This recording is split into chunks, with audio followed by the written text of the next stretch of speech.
Remember that Asiwaju Ahmed Bola Tinubu has the aspiration of becoming the president of Nigeria come 2023. And with a lot of things that have been going on in Nigeria today, do you think this will become possible for him? Because of course Nigerians are no longer interested in voting in the old folks. Do you think Bola Ahmed will be a good president? Do you think he would succeed in becoming the president?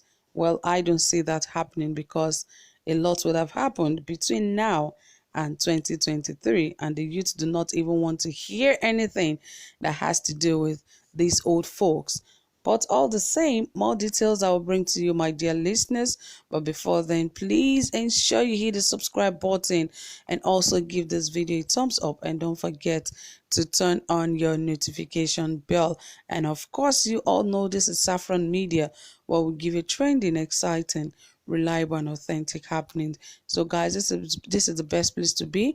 Thank you so much for your support, for your love, for your kindness, for your comments, for the likes and everything. I do not take it for granted. Thank you so much. I cannot appreciate and thank you enough. But all the same, it is most important that you get updated.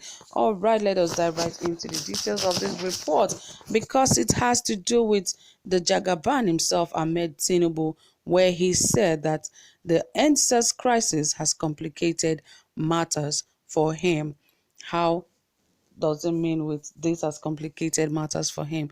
Well, we all know, but let us hear what he said regarding this and why he said that the NSAS crisis had actually caused more problems for him and made things more complicated. Asiwaju Bola Ahmed Tinubu, national leader of the ruling All Progressive Congress (APC), on Sunday lamented that the NSAS protest has complicated matters for him politically, as many Nigerians are blaming him for an incident he knows nothing about. In a statement made available, Tinubu denied knowledge of the invitation of soldiers to the NSAS protest in Lekki, Lagos, Nigeria, saying he has no powers to do so as a private citizen.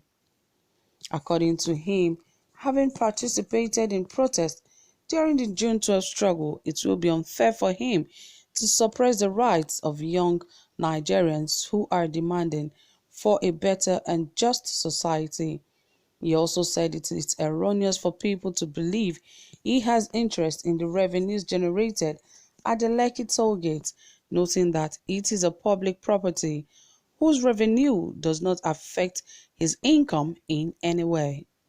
He said having registered their grievances on the streets, the youth should sheath their swords and move to the negotiation table with the federal government. He also appealed to them to give President Buhari the time needed to fulfill his pledge on the reforms. According to him, the present situation clearly does nothing to profit me politically or otherwise. It has complicated matters for me because many people now wrongfully blame me for a violent incident in which I played no part. Still, I stand strongly behind the people of Nigeria and affirm their right to protest peacefully. Along with all well-meaning patriotic Nigerians, I want to see an end to all forms of institutionalized brutality, and I shall do my utmost to see that this human objective is realized. For if this protest can generate meaningful reform, our youth will have achieved a compound national success. First, they would have ended the terrible matter of institutionalized police brutality. Second, Nigeria would have made an important accretion to our political culture whereby government listens and acted on the recommendations of ordinary people protesting against the wrongs done to them. This would establish a healthy precedent, yet such durable progress can be made only if government respects the protesters and protesters actively negotiate with the government. No steps should be taken by government to curtail protest activities as the people have chosen this vehicle as their preferred way to interface with government on the issue. Yes, protest leaders too must appreciate the concrete realities of this situation.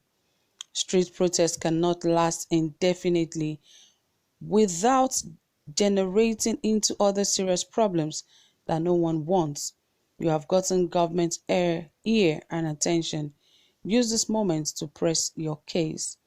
The right to protest should be pacifically exercised and never abused, neither should it be feared nor unduly curtailed.